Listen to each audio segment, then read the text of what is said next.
को सबसे पहले देखने के लिए हमारे चैनल पार्लियामेंट्री बिजनेस को सब्सक्राइब करें, सभी वीडियोस को लाइक और शेयर करें और सभी ताज़ा अपडेट्स पाने के लिए बेल आइकन बटन दबाना बिल्कुल ना भूलें। सरकारी कंपनी बेचना बंद करो, बंद करो, बंद करो। सरकारी कंपनियों को बेचना बंद करो, बंद करो, बंद करो।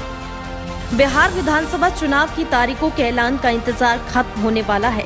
इसी के बीच सभी सियासी दल अपनी रणनीतियों पर आगे बढ़ रहे हैं।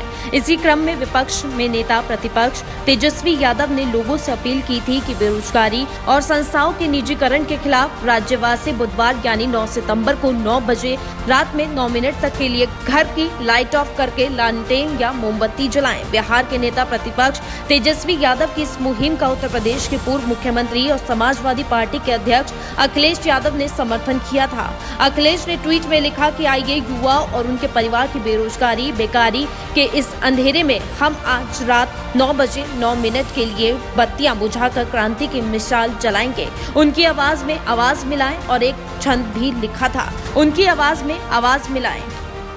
आज देश के युवाओं ने सोशल मीडिया प्लेटफॉर्म पर आह्वान किया था कि देश में जो बेरोजगारी बढ़ रही है, मोदी जी जो सरकारी कंपनियां बेच रहे हैं, जो वायदा किया था 2 करोड़ नौकरी का, उनमें 2 करोड़ तो छोड़िए 2 लाख नौकरी भी प्रतिवर्ष नहीं है। बेरोजगारी चरम पर है। ऐसे में युवाओं ने आह्वान किया था कि आज 9 तारीख में 9 बजे हम 9 मिनट के लिए लाइट बंद करके अपने मोमबत्ती जलाएं, जिससे सरकार तक ये संदेश पहुंचे कि देश का युवा अब उनकी मनमानी सहन करने के लिए तैयार नहीं है। इसी के क्रम में समाजवादी पार्टी के राष्ट्रीय अध्यक्ष माननीय अखिलेश यादव जी ने समाजवादी पार्टी के कार्यकर्ताओं से आह्वान किया था कि वो इस मुहिम में नौजवानों का साथ दें। आज ये समाजवादी पार्टी के समर्थक और कार्यकर्ता जो युवाओं के रोजगार के लिए और भविष्य के लिए आज इस कार्यक्रम को कर रहे हैं और आगे जो भी कोई आंदोलन होगा, संघर्ष होगा, उसमें शामिल रहेंगे। समाजवादी पार्टी के मुखिया अखिलेश यादव के इस आह्वान का शामली में खासा असर देखने को मिला और समाजवादी पार्टी के कार्यकर्ताओं और नौजवानों ने अखिलेश यादव की इस मुहिम को अपना समर्थन देते हुए कल रात 9 बजे अपने घरों की लाइट बंद करके मोमबत्तियां जलाईं और सड़क पर मार्च भी निकाला। लोगों का कहना है कि मोदी सरकार ने सिर्फ जुमले दिए हैं और वो जिस विकास की बात कर रही थी उस विकास का आज तक कुछ पता नहीं चल पाया है। साथ ही मोदी सरकार ने प्रतिवर्ष 2 करोड़ नौजवानों को रोजगार देने का वादा किया था, लेकिन हकीकत उसके उलट है। आज नौजवान बेरोजगार घूम रहे हैं और महज 1000 रुपए भत्ता लेकर अपना जीवन यापन कर रहे हैं। जिस समय देश की मोदी सरकार चुनावी मैदान में उतरी थी और उसने जो वादे किए थे वो अपने ऊपर वादों को पूरा नहीं कर पाई और वादा खिलाफी कर रही है।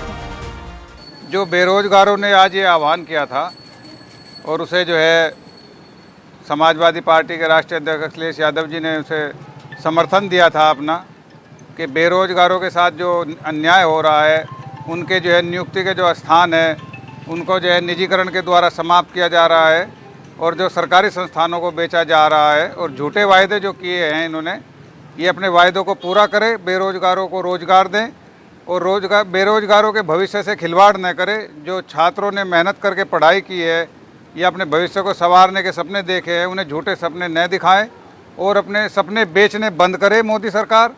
वरना ये बेरोजगार जो है मन की बात में जैसे उन्होंने इनको जो है नीचे दिखाया था और इन्हें अपना ट्विटर अकाउंट बंद करना पड़ा था मोदी जी को, इन्हें अपनी सरकार की ये दुकान भी इनको बंद करनी पड़ेगी। समाजवादी पार्टी के अध्यक्ष अखिलेश यादव की इस मुहिम में शामिल होने वाले निर्भय कुमार ने बताया कि ये मामला देश के युवाओं का मामला है, क्योंकि ये देश युवाओं का देश है और आपको मालूम है कि पिछले 6 साल पहले मोदी जी ने एक वादा किया था कि देश के युवाओं के साथ हम आपको हर साल 2 करोड़ नौकरियां देंगे। इसीलिए युवा अपने हक के लिए, अपने साथ हो रहे अत्याचार के लिए आज खड़ा हुआ है। हम लोग यही चाहते हैं कि जैसे देश के युवाओं का भविष्य नौकरी से है, जो आप प्राइवेटाइजेशन कर रहे हैं, हम लोग यही चाहते हैं कि जैसे देश के युवाओं का भविष्य नौकरी से है, वैसे ही आप नौकरी दें। वहीं युवक का कहना था कि जैसे देश में चुनाव 2 महीने में करा लेते हैं और 5 दिन बाद उसका रिजल्ट आ जाता है और हम फॉर्म भरते हैं 2016 में, पर उसका पेपर होता है 2018 में और उसका फिर रिजल्ट आता है 2020 में, यानी कि 5 साल में जाकर एक चीज होती है। तो आप गाइडलाइन निकालिए कि आप एक फॉर्म भरे और उसके इतने दिन के अंदर आप उसे पूरा कीजिए, नहीं तो उसकी जवाबदेही तय कीजिए और सरकारी संस्थाएं जो आप बेच रहे हैं उनको बेचना बंद कीजिए। जी, ये मामला देश के युवाओं का है, क्योंकि यह देश युवाओं का देश है और मोदी जी ने आपको पिछले 6 साल पहले एक वादा किया था देश के युवाओं के साथ कि हम आपको 2 करोड़ हर साल नौकरी देंगे। लेकिन आपको यह बात जान के ताज्जुब होगा कि सरकारी में तो नौकरी इन्होंने पहले से प्रधानमंत्री हैं जो आपको नौकरी इन्होंने छीना है, सरकारी भी सेक्टर से और प्राइवेट सेक्टर से भी।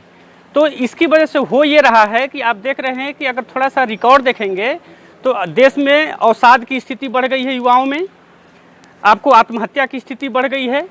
तो जो वादा खिलाफी है मोदी जी का, वो अब ज़्यादा दिन तक चल नहीं सकता है।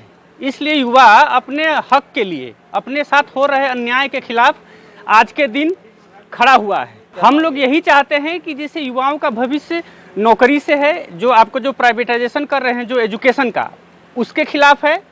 दूसरी बात कि आप बताइए कि आप इतने बड़े देश का चुनाव आप 2 महीना में करा लेते हैं और 5 दिन के बाद रिजल्ट आता है। हम फॉर्म भरते हैं 2016 में और उसका एग्ज़ाम होता है 2018 में और उसका फिर केस फंसता है फिर 20 में। हम 5 साल में जाके एक चीज़ होती है। तो आप एक गाइडलाइन तय कीजिए कि आप फॉर्म निकालिए, इतने दिन के अंदर आप उसको पूरा कीजिए, नहीं तो फिर उसकी जवाबदेही तय कीजिए। और जो सरकारी संस्थाएं जो आप बेच रहे हैं उसको बेचना बंद कीजिए। पार्लियामेंट्री बिजनेस के लिए शामली से पंकज मलिक की रिपोर्ट। सरकारी कंपनी बेचना बंद करो, बंद करो, बंद करो।